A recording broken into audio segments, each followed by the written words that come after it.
Hey everyone, I just wanted to just give you some insight. Another thing about what makes All Clad a very special stainless steel and why it costs so much. Look at this. I want y'all to see this. This is cheese.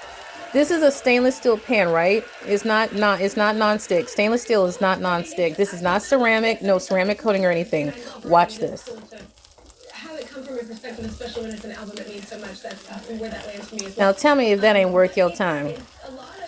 Of course, it's sticking a little bit now because it's getting extra hot. But if you have your heat at the right level, you will notice how nothing will stick. I'm gonna have to pull this up now. I was just trying to heat this through because it was starting to get kind of cold because I lifted the lid too many times. But I also want you to see, don't worry, because when you take it off the heat, because the longer when it gets too hot, food will start to stick. If it's stickable, I'm gonna say stickable if that's even a word. It will start to stick. But if you remove it off the heat, just give it a few minutes, you will see how easy it will come up because the pan will be at rest. It's sticking at a little bit now, not severely though. See that? I want y'all to see that. See how that's cheese? I'm taking my spatula or my spoonula. Look how it's coming up. This is why All Clad is known for what it is. I'm just moving it about. And see, that's they call that frico when the cheese starts getting hard and it. Let's see. And you want to use a spatula that is of a high heat resistance or it will, do things too. It'll start melting and you don't want that. That's dangerous. So I'm just showing you what the cheese is doing. I was eating some of this and noticed that it was starting to get cold. So, but yeah, I just want you to see this. I'm trying to keep my phone leveled here, and the pan is got a nice amount of oil in it. So I'm just pushing the cheese. I just want y'all to see. See, look, see, this is an example. Now, if I let this rest, I want y'all to stay with me. Stay with me on this one because when you let the heat start slowing down, because this is a tri-ply, so heat retains really well, so it's not going to cool down right away. That's what makes it special. Your food will stay warm. Keep a lid on it. Don't take the lid off. Keep the lid on it. But as it starts to cool, this will start releasing. See how that's starting to show a little release? And that's cheese.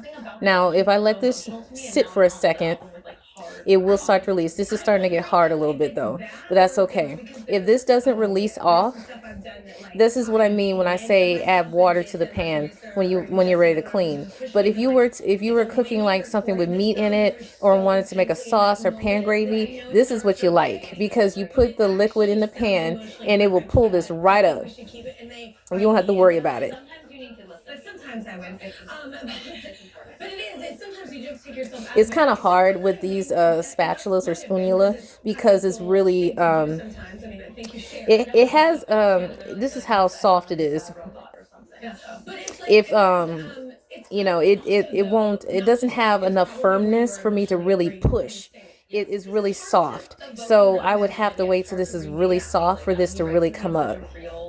But if I had this other brand, there's a brand called Dioro, Dioro, and it's known for its firmness in the spoon head. It's not too firm that there's no give because it's used for cooking, for baking, for stirring, mixing, folding, all the techniques of cooking. It's used for all that. And for it to do that, it has to be versatile to do that. It has to have the ability to do that. So it's firm in the head part, but it's still, it's not as soft as this. It'd probably be about this much softness instead of this much that this spoon was able to do. So this much versus this much. And again, no shame. I love this spatula. I love the way it feels in my hand. It feels comfortable.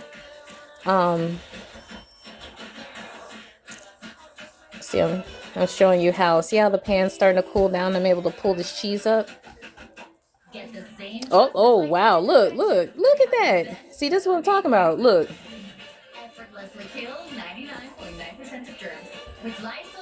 I mean, this is a soft spatula, but see how the cheese is able to come up. Look, just like that. I'm not using a ton of pressure. You need a little pressure, but not a ton. But the rest of this, it would take like it to cool down some maybe. It feels very stuck because this was cheese. And I'm not saying that this won't have stuck parts in it because this is stainless steel. But it's a very reduced amount compared to your common stainless steel. That's what makes this special compared to other brands. But other brands have their own specialties too. So you definitely want to research on everything. Everything has its own unique and special quality, and that's what makes it special. That's why I have Cuisinart, I have OXO, All Clad now, and Tremontina Tremontina brand. I have all this because I read about them, heard great things about them, and I wanted to see how they worked out. And I love every single one of them for their own unique ways.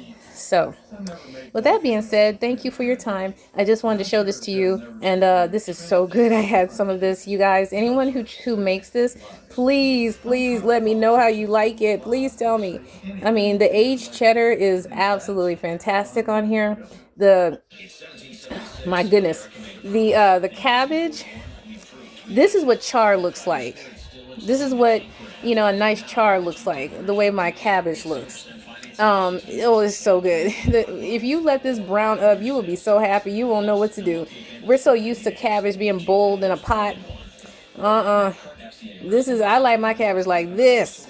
This is what I used to make back in the day. I used to shred up with my mandolin some Brussels sprouts, dried Brussels sprouts, and I would toss them with the cabbage and saute them in my, back then I had it was a pot by, Circulon, and I used to make saute cabbage all the time with my Brussels sprouts tossed in. I would have minced onion and some salt, pepper.